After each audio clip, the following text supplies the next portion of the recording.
Yahweh berfirman, "Karena seruan terhadap Sodom dan Gomora sangat keras, dan karena dosa mereka sangat banyak, aku akan turun sekarang dan melihat apakah benar yang telah mereka perbuat."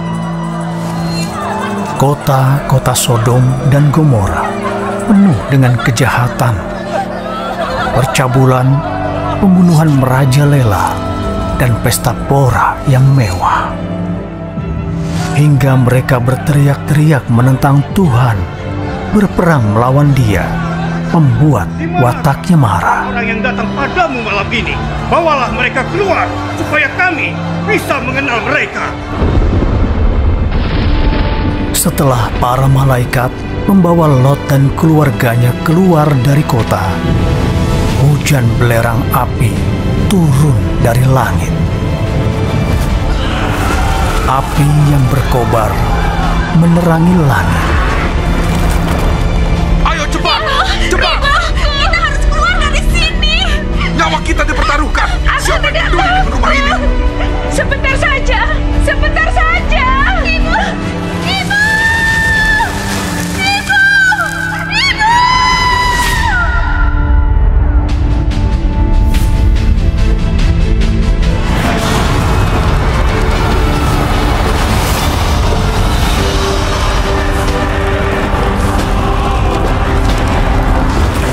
Sodom dan Gomora dan semua penghuninya musnah menjadi abu, menghilang ke dalam murka Tuhan.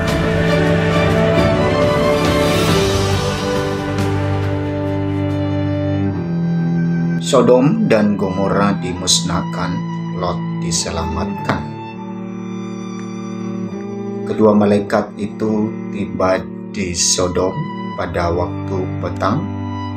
Lot sedang duduk di pintu gerbang Sodom, dan ketika melihat mereka, bangunlah ia menyongsong mereka, lalu sujud dengan mukanya sampai ke tanah, serta berkata, "Tuan-tuan, silakanlah singgah ke rumah hambamu ini, bermalamlah di sini dan basuhlah kakimu, maka besok pagi tuan-tuan boleh melanjutkan perjalanannya." Jawab mereka, "Tidak, kami akan bermalam di tanah lapang." Tetapi karena ia sangat mendesak mereka, singgahlah mereka dan masuk ke dalam rumahnya. Kemudian ia menyediakan hidangan bagi mereka. Ia membakar roti yang tidak beragi, lalu mereka makan.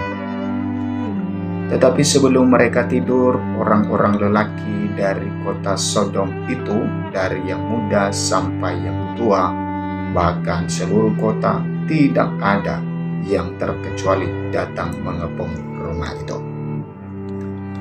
Mereka berseru kepada Lot, "Di manakah orang-orang yang datang kepadamu malam ini? Bawalah mereka keluar kepada kami, supaya kami pakai mereka." Lalu keluarlah Lot menemui mereka ke depan pintu, tetapi pintu ditutupnya di belakangnya, dan berkata, "Saudara-saudara, janganlah kiranya berbuat jahat. Kamu tahu aku mempunyai 2 orang anak perempuan yang belum pernah dijamah laki-laki. Baiklah mereka kubawa keluar berbuatlah kepada mereka seperti yang kamu pandang baik.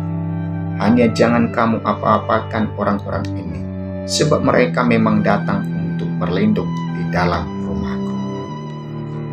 Tetapi mereka berkata, "Enyalah lagi," kata mereka, "orang ini datang ke sini sebagai orang asing, dan dia mau menjadi hakim atas kita.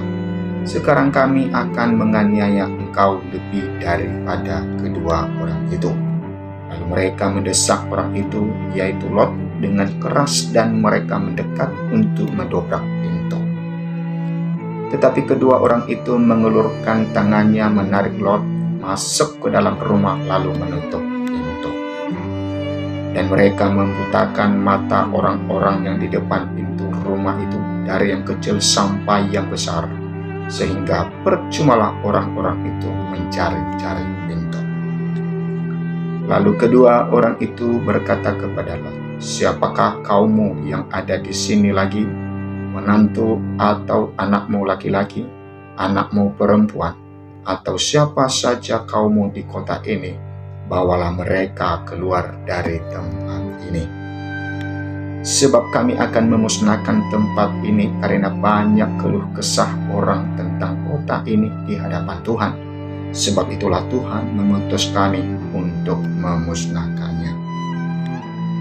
Keluarlah Lot lalu berbicara dengan kedua bakal menantunya yang akan kawin dengan kedua anaknya perempuan, katanya, bangunlah, keluarlah dari tempat ini, sebab Tuhan akan memusnahkan kota ini.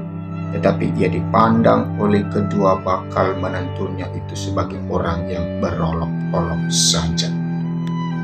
Ketika fajar telah menyingsing, kedua malaikat itu mendesak Lot supaya bersegera, katanya, bangunlah, bawalah istrimu dan kedua anakmu yang ada di sini, supaya engkau jangan mati lenyap karena kedurjanan kota ini. Ketika ia berlambat-lambat, maka tangannya, tangan istri dan tangan kedua anaknya dipegang oleh kedua orang itu, sebab Tuhan hendak mengasihani dia. Lalu kedua orang itu menuntunnya keluar kota dan melepaskannya di sana. Sesudah kedua orang itu menuntun mereka sampai keluar, berkatalah seorang, larilah, selamatkanlah nyawa. Janganlah menoleh ke belakang dan janganlah berhenti dimanapun juga di lembah Yordan. Larilah ke pegunungan supaya engkau jangan mati lenyap. Kata Lot kepada mereka, janganlah kiranya demikian, tuanku. Sungguhlah hambamu ini telah dikarunia belas kasihan di hadapanmu, dan tuanku telah berbuat kemurahan besar kepadaku dengan memelihara hidupku. Tetapi jika aku harus lari ke pegunungan, pastilah aku akan tersusul oleh bencana itu, sehingga matilah aku. Sungguhlah kota yang di sana itu cukup dekat kiranya untuk lari ke sana. Kota itu kecil, izinkanlah kiranya aku lari ke sana. Bukankah kota itu kecil? Jika demikian nyawaku akan terpelihara. Sahut malaikat itu kepadanya, baiklah, dalam hal ini pun permintaanmu akan kuterima dengan baik, yakni kota yang telah kau sebut itu tidak akan kutunggang balikkan. Cepatlah, larilah ke sana, sebab aku tidak dapat berbuat apa-apa sebelum engkau sampai ke sana. Itulah sebabnya nama kota itu disebut Zoar. Matahari telah terbit menyinari bumi ketika Lot tiba di Zoar. Kemudian Tuhan menurunkan hujan belerang dan api atas Sodom dan Gomora, berasal dari Tuhan dari langit. Dan ditunggang balikannya lah kota-kota itu dan lembah Yordan dan semua penduduk kota-kota serta tumbuh-tumbuhan di tanah. Tetapi istri Lot yang berjalan mengikutinya menoleh ke belakang, lalu menjadi tiang garam. Ketika Abraham pagi-pagi pergi ke tempat ia berdiri di hadapan Tuhan itu, dan memandang ke arah Sodom dan Gomora serta ke seluruh tanah lembah Yordan, maka dilihatnyalah asap dari bumi membubung ke atas sebagai asap dari dapur peleburan. Demikianlah pada waktu Allah memusnahkan kota-kota di lembah Yordan dan menunggang balikan kota-kota kediaman Lot, maka Allah ingat kepada Abraham, lalu dikeluarkannyalah Lot dari tengah-tengah tempat yang ditunggang balikannya itu. Lot dan kedua anaknya perempuan.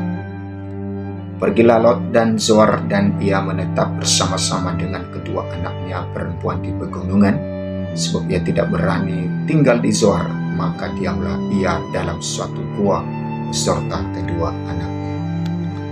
Kata kakaknya kepada adiknya, ayah kita telah tua, dan tidak ada laki-laki di negeri ini yang dapat menghampiri kita seperti kebiasaan seluruh bumi. Marilah kita beri ayah kita minum anggur, lalu kita tidur dengan dia, supaya kita menyambung keturunan dari ayah kita. Pada malam itu mereka memberi ayah mereka minum anggur, lalu masuklah yang lebih tua untuk tidur dengan ayahnya, dan ayahnya itu tidak mengetahui ketika anaknya itu tidur dan ketika ia bangun. Keesokan harinya berkatalah kakaknya kepada adiknya, tadi malam aku telah tidur dengan ayah. Baiklah malam ini juga kita beri dia minum anggur. Masuklah engkau untuk tidur dengan dia, supaya kita menyambung keturunan dari ayah kita. Demikianlah juga pada malam itu mereka memberi ayah mereka minum anggur. Lalu bangunlah yang lebih muda untuk tidur dengan ayahnya. Dan ayahnya itu tidak mengetahui ketika anaknya itu tidur dan ketika ia bangun. Lalu mengandunglah kedua anak Lot itu dari ayah mereka. Yang lebih tua melahirkan seorang anak laki-laki dan menamanya Moab. Ialah bapa orang Moab yang sekarang. Yang lebih muda pun melahirkan seorang anak laki-laki dan menamanya Ben-Ami. Dialah bapa Bani Amon yang sekarang.